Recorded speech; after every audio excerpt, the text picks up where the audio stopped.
Adventures of Sherlock Holmes, by Sir Arthur Conan Doyle. Adventure 3. A Case of Identity. "My dear fellow," said Sherlock Holmes as we sat on either side of the fire in his lodgings at Baker Street, "life is infinitely stranger than anything which the mind of man could invent. We would not dare to conceive the things which are really mere commonplaces of existence. If we could fly out of that window hand in hand, hover over this great city, gently remove the roofs, and peep in at the queer things which are going on, the strange coincidences, the plannings, the cross purposes, the wonderful chains of events, working through generations, and leading to the most outré results, it would make all fiction with its conventionalities and foreseen conclusions most stale and unprofitable." "And yet I am not convinced of it," I answered. "The cases which come to light in the papers are, as a rule, bald enough and vulgar enough. We have in our police reports realism pushed to its extreme limits, and yet the result is, it must be confessed, neither fascinating nor artistic."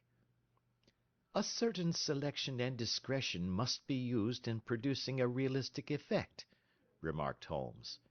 "This is wanting in the police report, where more stress is laid, perhaps, upon the platitudes of the magistrate than upon the details, which to an observer contain the vital essence of the whole matter.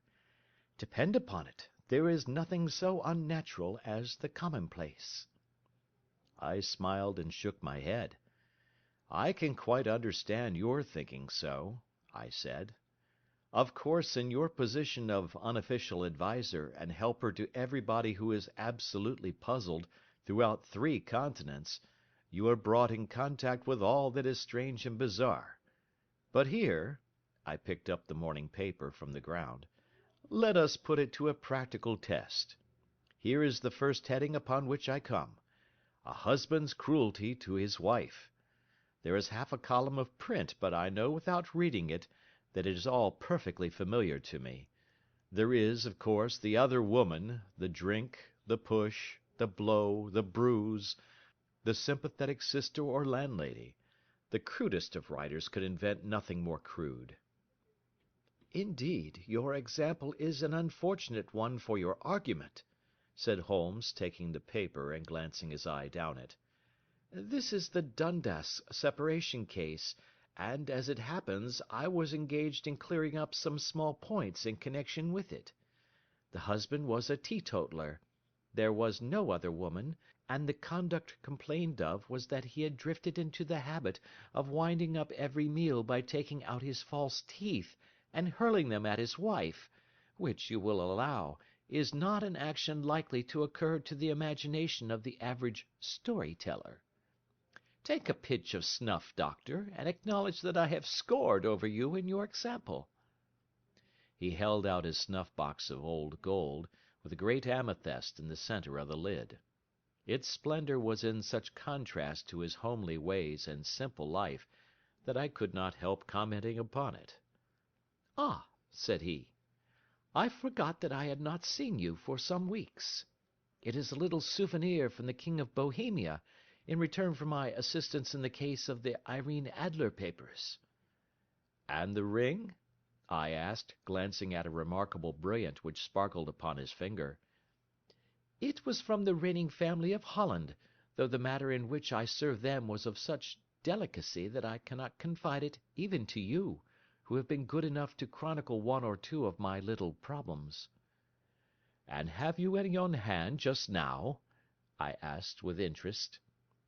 "Some 10 or 12, but none which present any feature of interest. They are important, you understand, without being interesting. Indeed, I have found that it is usually in unimportant matters that there is a field for the observation, and for the quick analysis of cause and effect which gives the charm to an investigation. The larger crimes are apt to be the simpler, for the bigger the crime, the more obvious, as a rule, is the motive.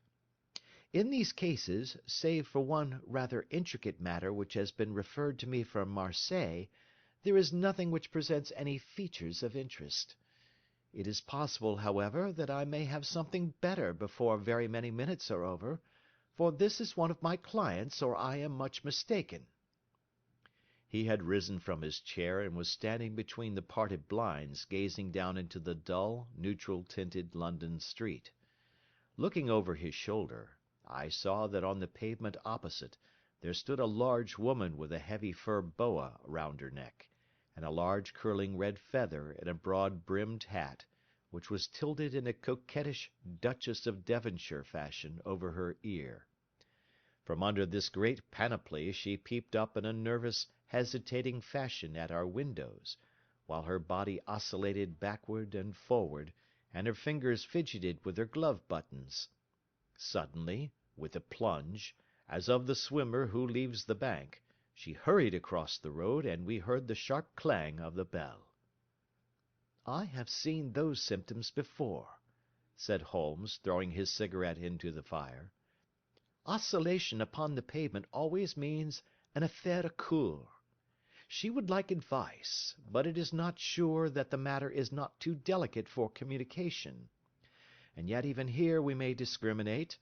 When a woman has been seriously wronged by a man she no longer oscillates, and the usual symptom is a broken bell wire. Here we may take it that there is a love matter, but that the maiden is not so much angry as perplexed or grieved. But here she comes in person to resolve our doubts." As he spoke there was a tap at the door, and the boy in buttons entered to announce Miss Mary Sutherland, while the lady herself loomed behind his small black figure like a full-sailed merchantman behind a tiny pilot-boat.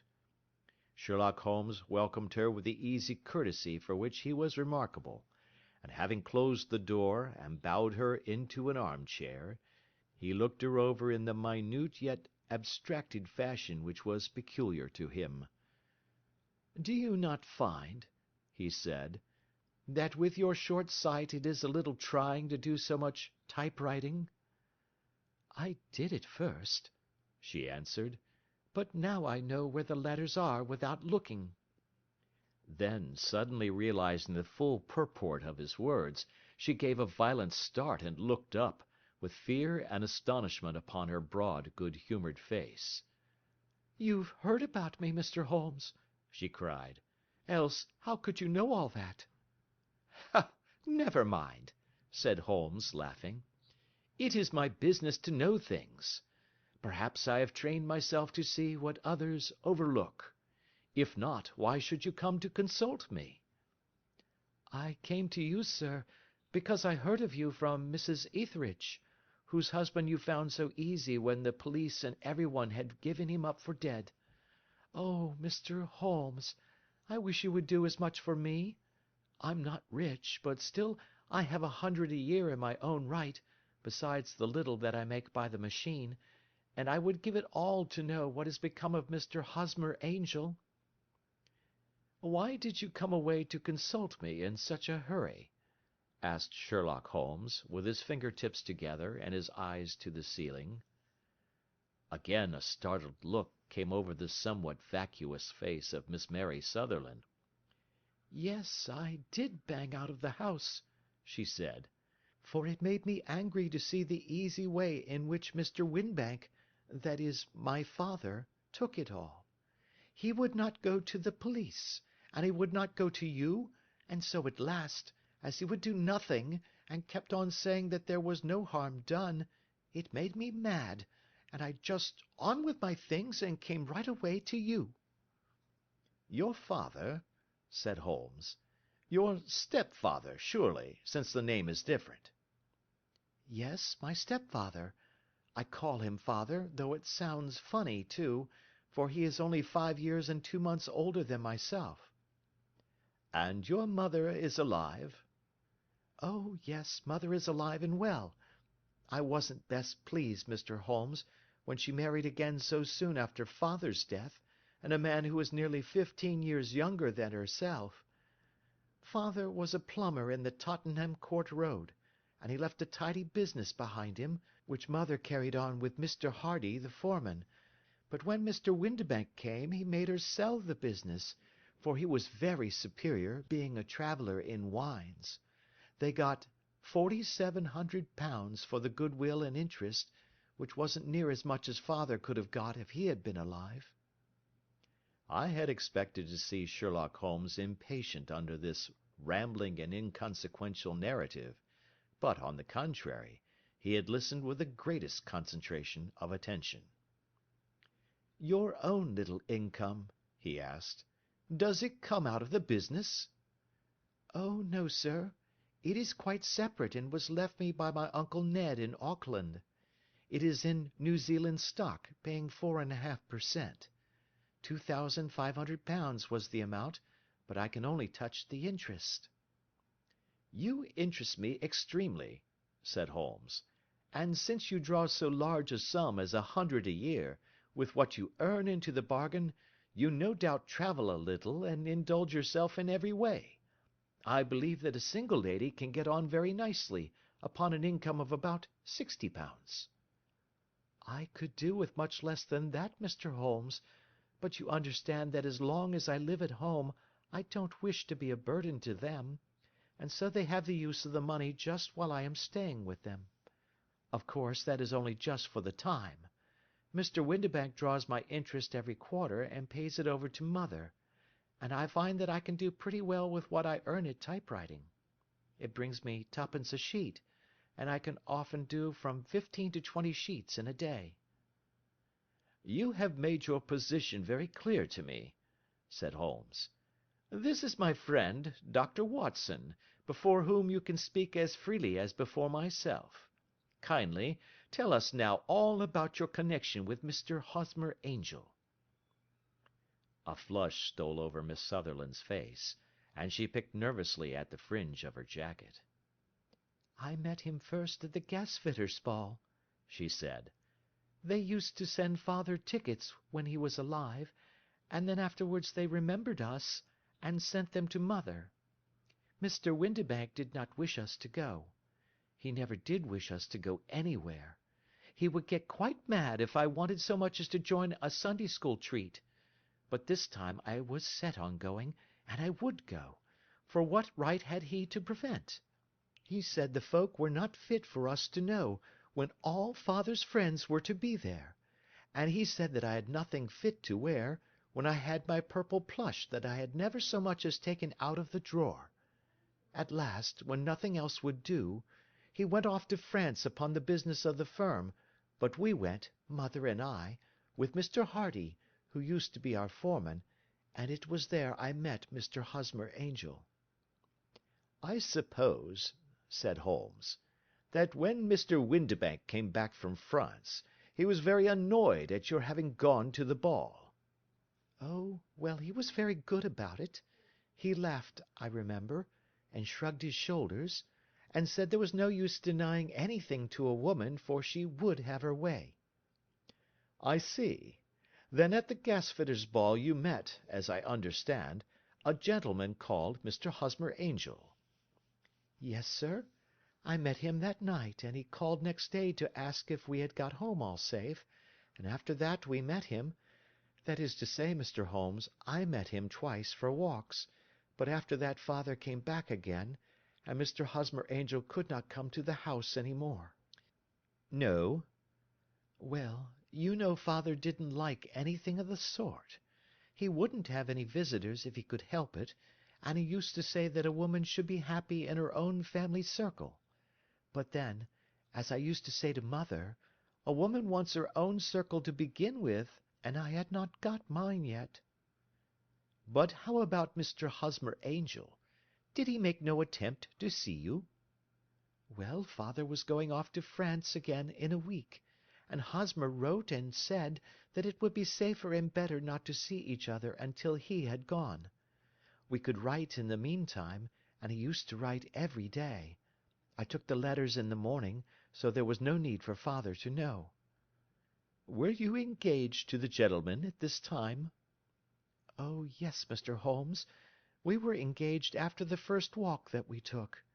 Hosmer—Mr. Angel—was a cashier in an office in Leadenhall Street, and—" "What office?" "That's the worst of it, Mr. Holmes. I don't know. Where did he live, then? He slept on the premises. And you don't know his address? No, except that it was Leadenhall Street. Where did you address your letters, then? To the Leadenhall Street post office, to be left till called for. He said that if they were sent to the office he would be chaffed by all the other clerks about having letters from a lady, so I offered to typewrite them, like he did his, but he wouldn't have that, for he said that when I wrote them they seemed to come from me, but when they were typewritten he always felt that the machine had come between us. That will just show you how fond he was of me, Mr. Holmes, and the little things that he would think of." "It was most suggestive," said Holmes. "It has long been an axiom of mine that the little things are infinitely the most important. Can you remember any other little things about Mr. Hosmer Angel?" "He was a very shy man, Mr. Holmes. He would rather walk with me in the evening than in the daylight, for he said that he hated to be conspicuous. Very retiring and gentlemanly he was. Even his voice was gentle. He'd had the quinsy and swollen glands when he was young, he told me, and it had left him with a weak throat and a hesitating, whispering fashion of speech. He was always well dressed, very neat and plain, but his eyes were weak just as mine are, and he wore tinted glasses against the glare." "Well, and what happened when Mr. Windibank, your stepfather, returned to France?" "Mr. Hosmer Angel came to the house again, and proposed that we should marry before father came back. He was in dreadful earnest, and made me swear, with my hands on the Testament, that whatever happened I would always be true to him. Mother said he was quite right to make me swear, and that it was a sign of his passion. Mother was all in his favour from the first, and was even fonder of him than I was. Then, when they talked of marrying within the week, I began to ask about father, but they both said never to mind about father, but just to tell him afterwards, and mother said she would make it all right with him. I didn't quite like that, Mr. Holmes. It seemed funny that I should ask his leave, as he was only a few years older than me, but I didn't want to do anything on the sly, so I wrote to father at Bordeaux, where the company has its French offices, but the letter came back to me on the very morning of the wedding." "It missed him, then?" "Yes, sir, for he had started to England just before it arrived." "Ha! That was unfortunate. Your wedding was arranged, then, for the Friday. Was it to be in church?" "Yes, sir, but very quietly. It was to be at St. Saviour's, near King's Cross, and we were to have breakfast afterwards at the St. Pancras Hotel. Hosmer came for us in a hansom, but as there were two of us, he put us both into it and stepped himself into a four-wheeler, which happened to be the only other cab in the street. We got to the church first, and when the four-wheeler drove up we waited for him to step out, but he never did, and when the cabman got down from the box and looked, there was no one there. The cabman said that he could not imagine what had become of him, for he had seen him get in with his own eyes. That was last Friday, Mr. Holmes, and I have neither seen nor heard anything since then to throw any light upon what has become of him."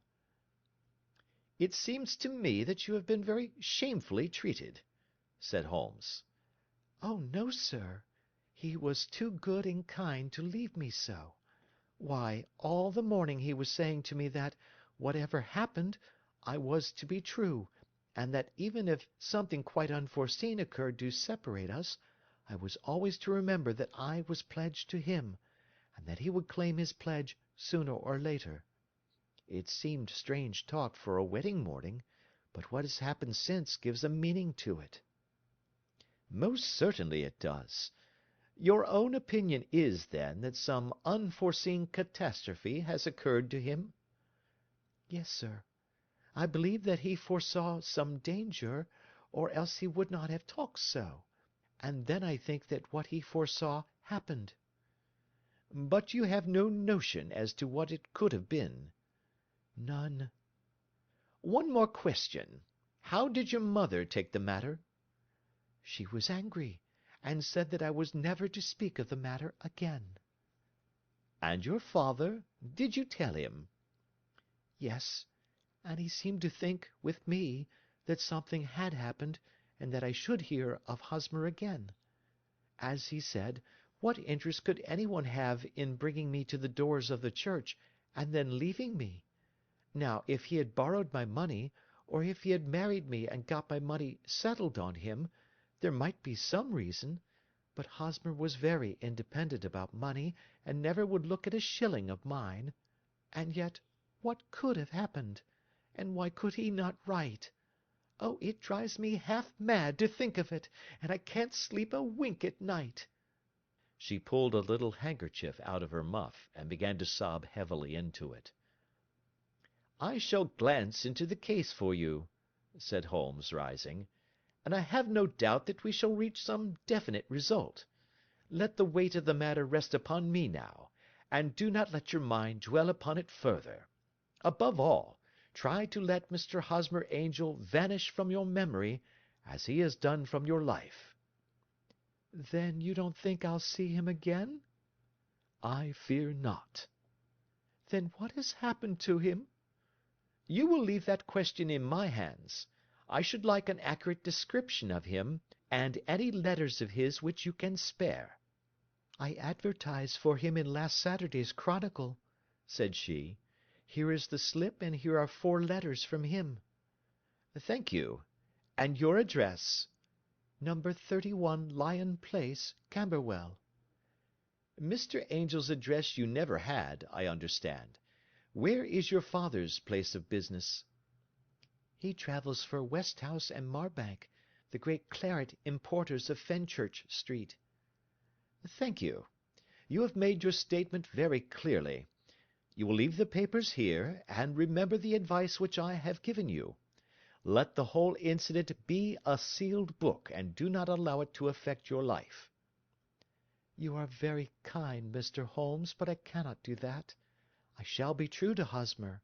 He shall find me ready when he comes back." For all the preposterous hat and the vacuous face, there was something noble in the simple faith of our visitor which compelled our respect.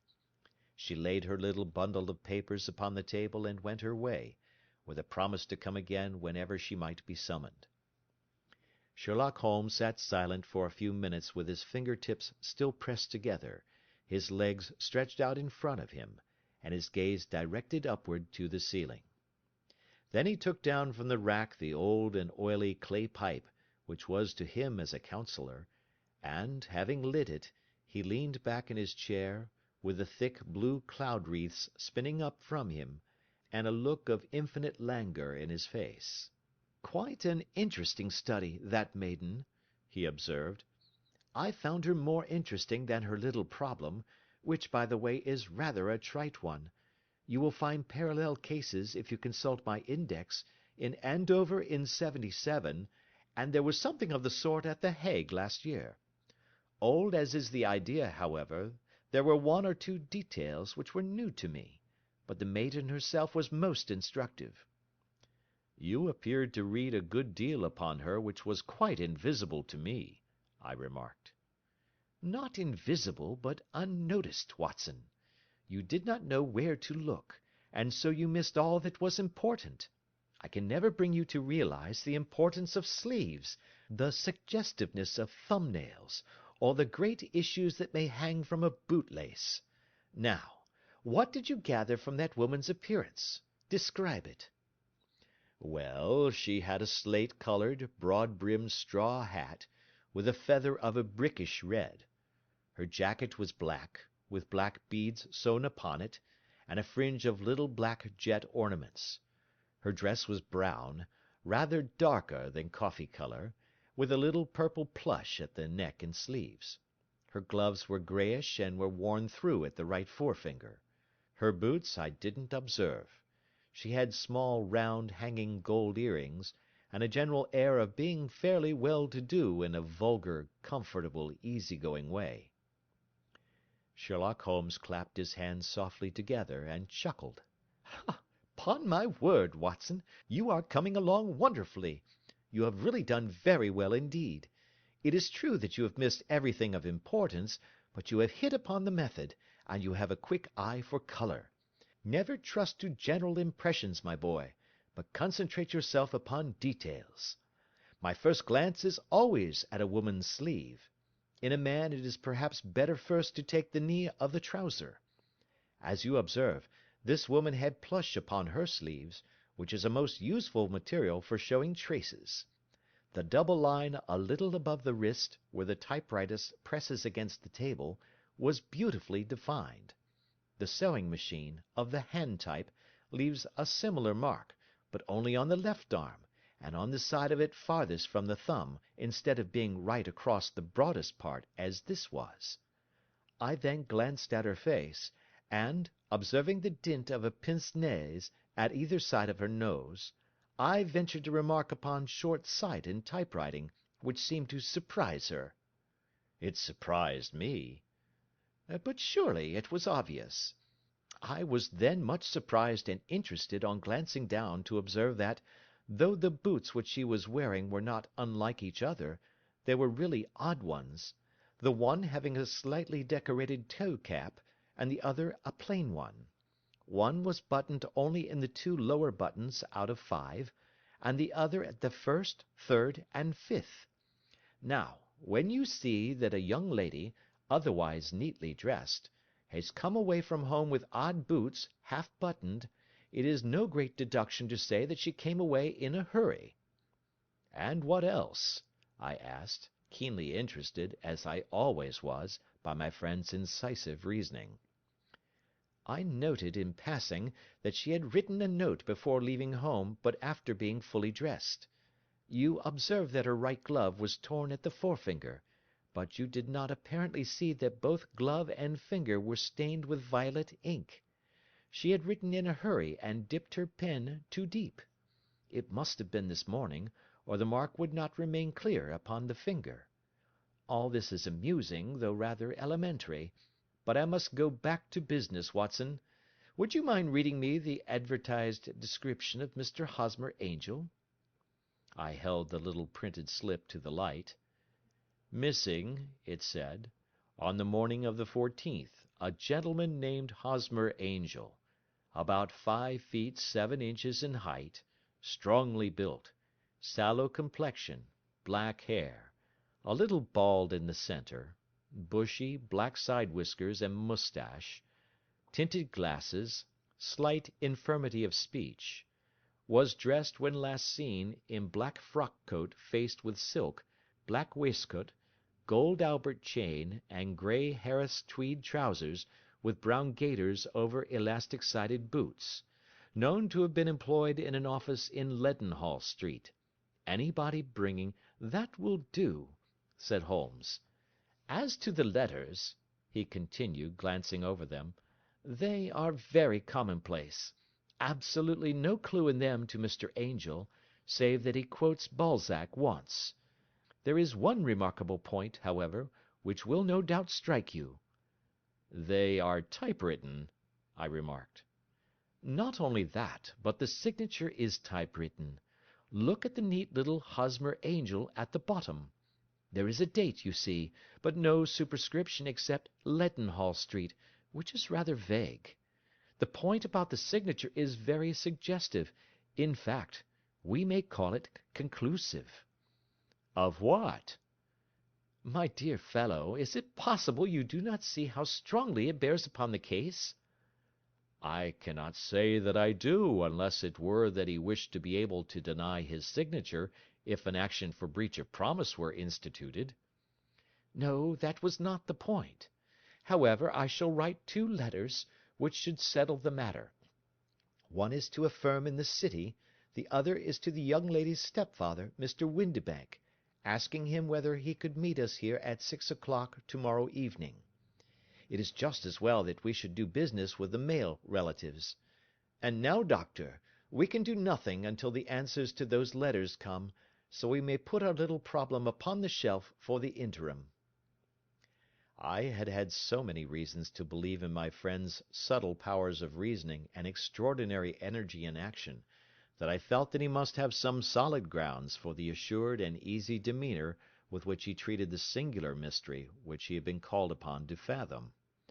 Once only had I known him to fail, in the case of the King of Bohemia and the Irene Adler photograph, but when I looked back to the weird business of the sign of 4, and the extraordinary circumstances connected with the study in scarlet, I felt that it would be a strange tangle indeed which he could not unravel.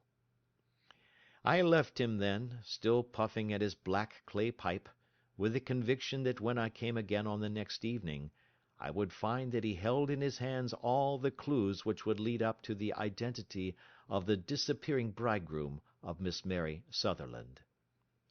A professional case of great gravity was engaging my own attention at the time, and the whole of next day I was busy at the bedside of the sufferer. It was not until close upon 6 o'clock that I found myself free, and was able to spring into a hansom and drive to Baker Street, half afraid that I might be too late to assist at the dénouement of the little mystery. I found Sherlock Holmes alone, however, half asleep, with his long, thin form curled up in the recesses of his armchair. A formidable array of bottles and test-tubes, with a pungent, cleanly smell of hydrochloric acid, told me that he had spent his day in the chemical work which was so dear to him. "Well, have you solved it?" I asked as I entered. "Yes, it was the bisulfate of baryta." "No, no, the mystery!" I cried. "Oh, that! I thought of the salt that I had been working upon. There was never any mystery in the matter, though, as I said yesterday, some of the details are of interest. The only drawback is that there is no law, I fear, that can touch the scoundrel." "Who was he, then, and what was his object in deserting Miss Sutherland?"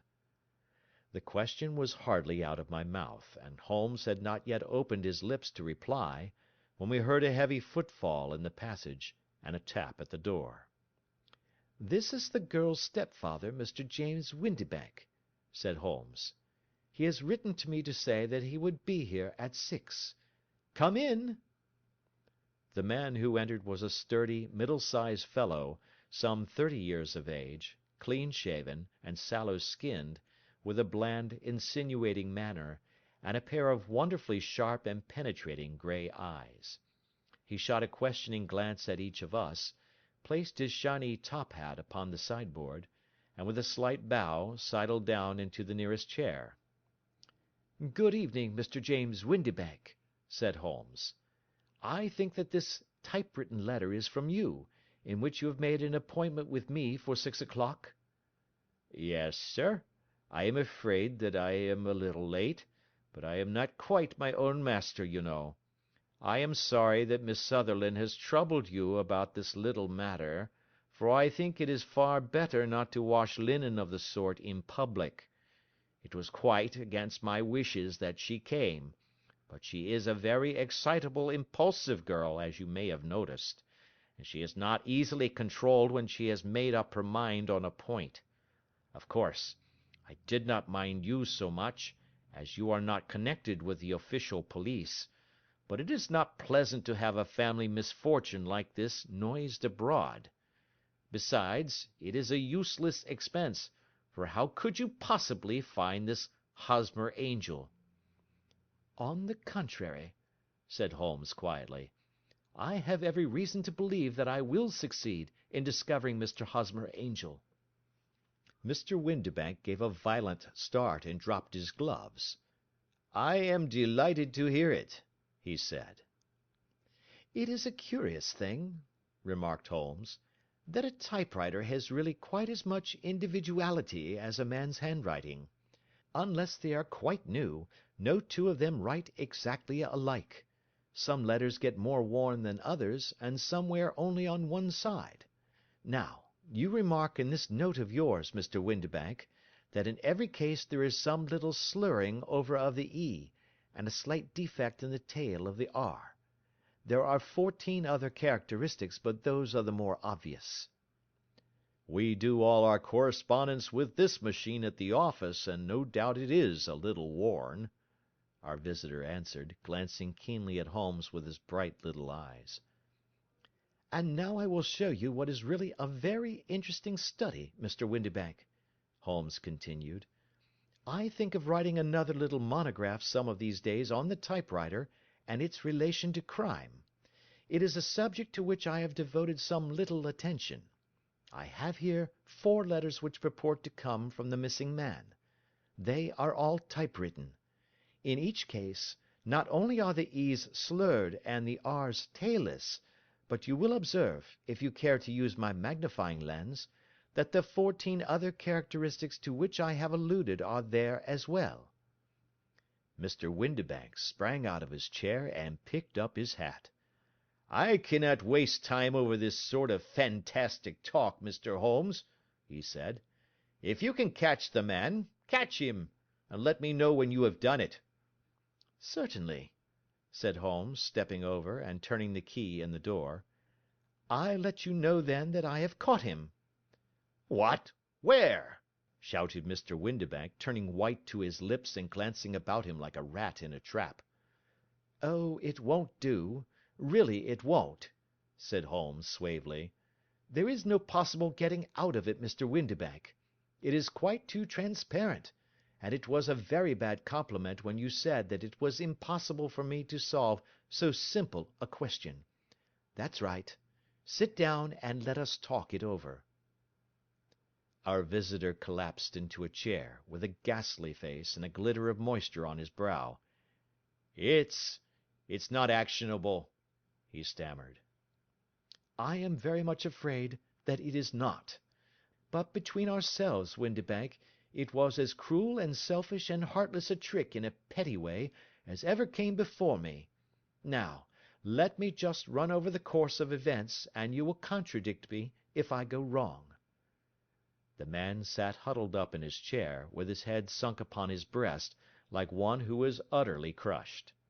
Holmes stuck his feet up on the corner of the mantelpiece, and leaning back with his hands in his pockets, began talking, rather to himself, as it seemed, than to us. "The man married a woman very much older than himself for her money," said he, "and he enjoyed the use of the money of the daughter as long as she lived with them. It was a considerable sum, for people in their position, and the loss of it would have made a serious difference. It was worth an effort to preserve it. The daughter was of a good, amiable disposition, but affectionate and warm-hearted in her ways, so that it was evident that with her fair personal advantages, and her little income, she would not be allowed to remain single long. Now her marriage would mean, of course, the loss of 100 a year, so what does her stepfather do to prevent it? He takes the obvious course of keeping her at home and forbidding her to seek the company of people of her own age. But soon he found that that would not answer for ever. She became restive, insisted upon her rights, and finally announced her positive intention of going to a certain ball. What does her clever stepfather do then? He conceives an idea more creditable to his head than to his heart. With the connivance and assistance of his wife, he disguised himself, covered those keen eyes with tinted glasses, masked the face with a moustache and a pair of bushy whiskers, sunk that clear voice into an insinuating whisper, and doubly secure on account of the girl's short sight, he appears as Mr. Hosmer Angel, and keeps off other lovers by making love himself." "It was only a joke at first," groaned our visitor. "We never thought that she would have been so carried away." "Very likely not. However that may be, the young lady was very decidedly carried away, and having quite made up her mind that her stepfather was in France, the suspicion of treachery never for an instant entered her mind. She was flattered by the gentleman's attentions, and the effect was increased by the loudly expressed admiration of her mother. Then Mr. Angel began to call, for it was obvious that the matter should be pushed as far as it would go if a real effect were to be produced. There were meetings, and an engagement, which would finally secure the girl's affections from turning towards any one else. But the deception could not be kept up for ever. These pretended journeys to France were rather cumbrous.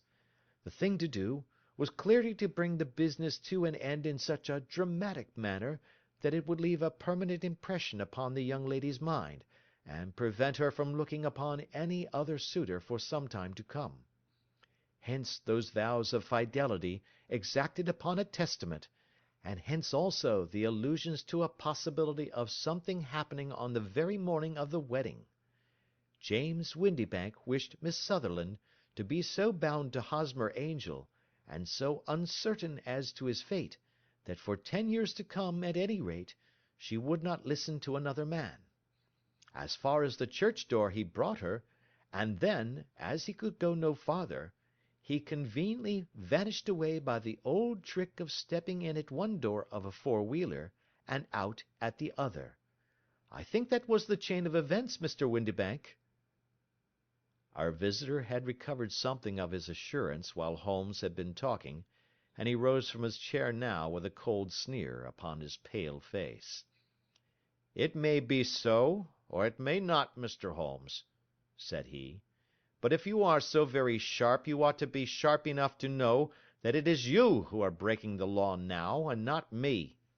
I have done nothing actionable from the first, but as long as you keep that door locked, you lay yourself open to an action for assault and illegal constraint."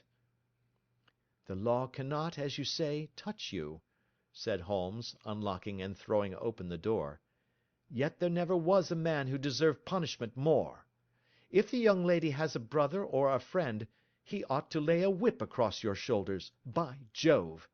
he continued, flushing up at the sight of the bitter sneer upon the man's face, "it is not part of my duties to my client, but here's a hunting crop handy, and I think I shall just treat myself to—" He took 2 swift steps to the whip, but before he could grasp it there was a wild clatter of steps upon the stairs, the heavy hall door banged, and from the window we could see Mr. James Windibank running at the top of his speed down the road. "There's a cold-blooded scoundrel," said Holmes, laughing, as he threw himself down into his chair once more. "That fellow will rise from crime to crime until he does something very bad and ends on a gallows. The case has, in some respects, been not entirely devoid of interest." "I cannot now entirely see all the steps of your reasoning," I remarked. "Well, of course it was obvious from the first that this Mr. Hosmer Angel must have some strong object for his curious conduct, and it was equally clear that the only man who really profited by the incident, as far as we could see, was the stepfather. Then the fact that the 2 men were never together, but that the one always appeared when the other was away, was suggestive. So were the tinted spectacles and the curious voice, which both hinted at a disguise, as did the bushy whiskers. My suspicions were all confirmed by his peculiar action in typewriting his signature, which, of course, inferred that his handwriting was so familiar to her that she would recognize even the smallest sample of it. You see, all these isolated facts, together with many minor ones, all pointed in the same direction." "And how did you verify them?" "Having once spotted my man, it was easy to get corroboration. I knew the firm for which this man worked. Having taken the printed description, I eliminated everything from it which could be the result of a disguise, the whiskers, the glasses, the voice, and I sent it to the firm, with a request that they would inform me whether it answered to the description of any of their travellers. I had already noticed the peculiarities of the typewriter, and I wrote to the man himself at his business address, asking him if he would come here. As I expected, his reply was typewritten and revealed the same trivial but characteristic defects. The same post brought me a letter from Westhouse and Marbank, of Fenchurch Street, to say that the description tallied in every respect with that of their employee, James Windibank. Voilà tout." "And Miss Sutherland?" "If I tell her she will not believe me. You may remember the old Persian saying, 'There is danger for him who taketh the tiger cub, and danger also for whoso snatches a delusion from a woman.'